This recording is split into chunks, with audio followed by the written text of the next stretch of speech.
Okay, so this is the entire history of the Odyssey. It's a legendary myth written by some unknown guy, but most famously retold by the legendary poet Homer. Yeah. So there's this guy named Odysseus, the king of Icapha, which is the barren island in the middle of the sea. Beside it was a very wonderful palace filled with gardens and vast and happy people. He was married with the Queen Penelope, which was also a very happy wife. But her heart sank when King Helen of Sparta was kidnapped by Prince Paris of Troy. Sparta's king banded all the Greek armies to come together, and they sent out to catch Odysseus. They knew Odysseus was a very clever and smart general, and they knew that they needed his combat expertise and strategic planning to win the war, the Trojan War, as you might know. After 10 long years, the wooden horse was finally towed into the great golden city of Troy, and then in one of those minutes, it was no other than King Odysseus who devised the entire plan. The Greek forces inside the horses leapt out and opened the gates where the Greek army, where the rest of the Greek reinforcements was parked outside of the city gates. They charged inside Troy and killed everybody and they had this adventurous surprise since it was late at night. The night before, the Trojans fought their won and had a huge victory party. Most of them became drunk and ended up sleeping on the ground. They also slaughtered the warning guy before he could reach the bell. So in the aftermath of the Trojan War, most of the Greek kings sailed out into the wide open seas back to their homelands. Where was Odysseus? Where was he? Nobody knew except for the gods of Olympus who were watching over him. And also, just to know this is only the first half of it, I need to do some more research to get the full detail of the second half. Okay, so as the story goes, Odysseus and men needed to go back. They thought their trip would only go for weeks, but soon they ran out of food. So they foolishly stampeded onto another island and killed everybody there, feasting all they wanted. It was a stupid attack. The rest of the island's reinforcements circled around the city looking for a weak spot, and soon Odysseus' men were drunk and fell fast asleep. The island soldiers stormed inside and killed lots of Odysseus' men while they were drunk. When they woke up, they prepared themselves for battle, but it was too late to form a battle line. Then they were easily overwhelmed and immediately rushed for the ships. They finally managed to sail away, where they were sad behind from the ruined bodies of the comrades. So they sailed out the wide open seas.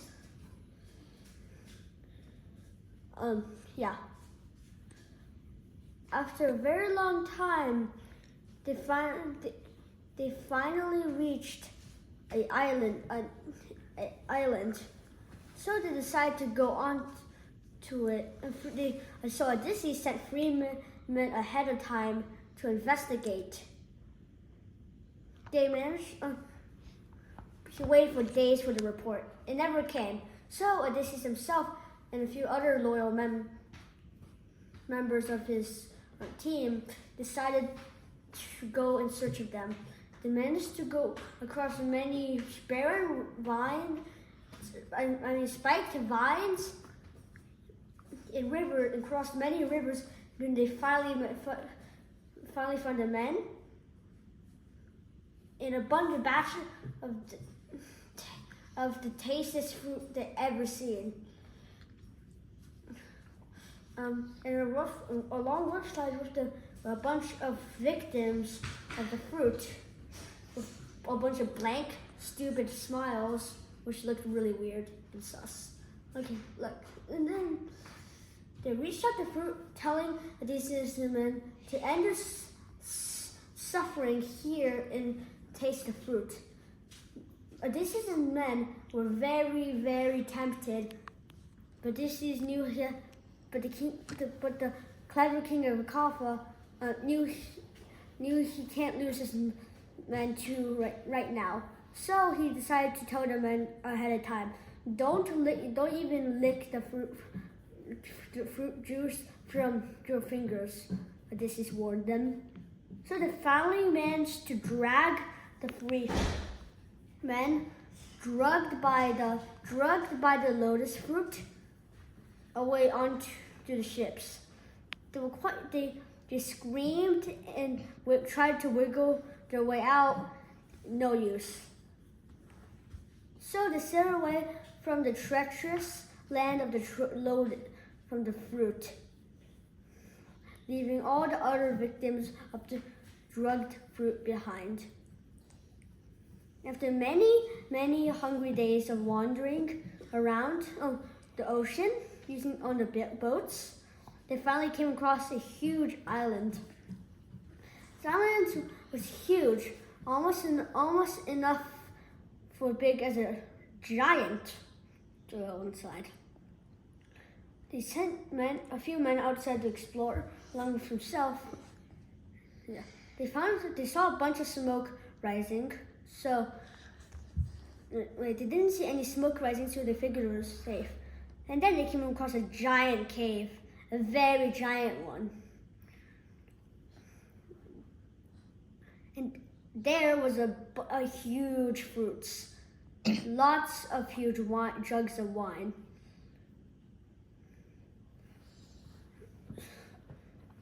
He told his men that they wanted to trade with inside. So, and also plus they would get a lot of giant fruit and milk, and plus they would have made a common friend, not an enemy. And also there's a few parts of this that I forgot. Whatever happened next I forgot. But then sometime later, the giant found them. And then he trapped them in the cave. He also ate 2 of them for the supper, just so you know.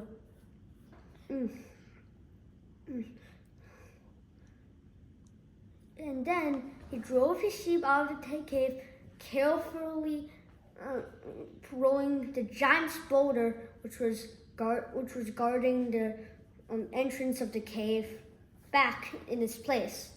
So Odysseus and the men can escape.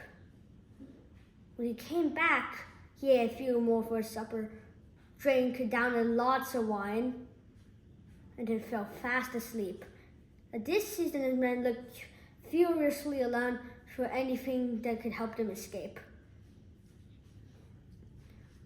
Odysseus found a long wood. Then Odysseus made a discovery. There was a long bamboo pole sitting next to the boulder. He took it, then used his sword to cut it real sharp, to the point that was sharper than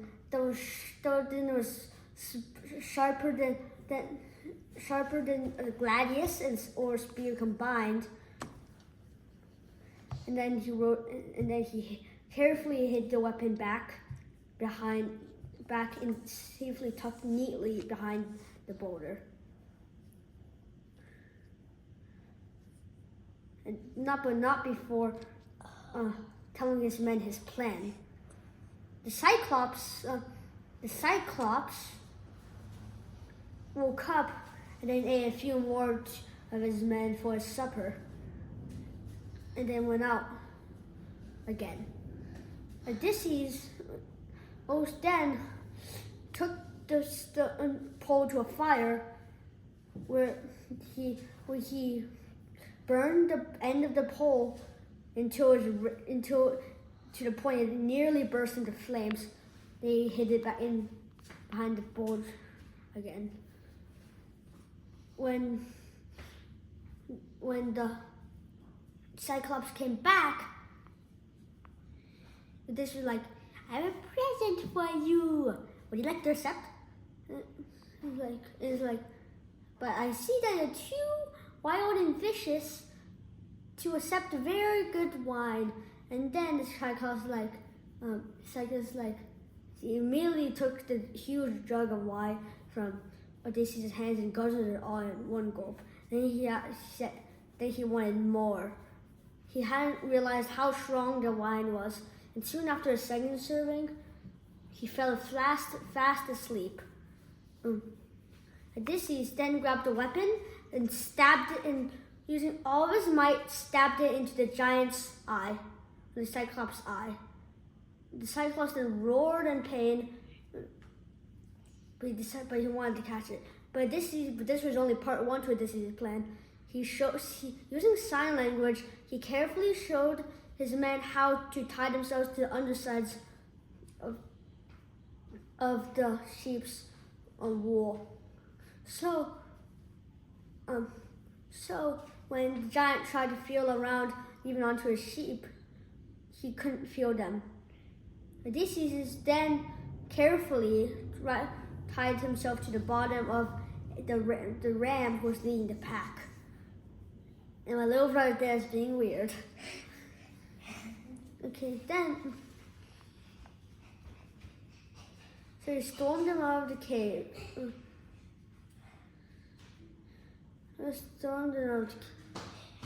And also there's another part that I kind of forgot.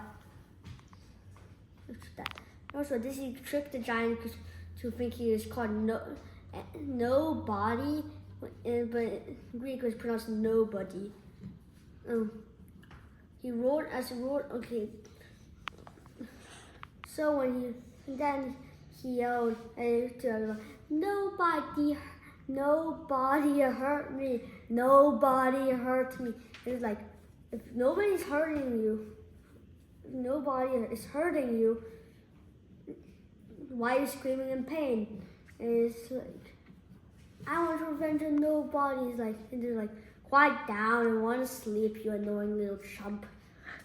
And then, so Giant only had to bear the pain.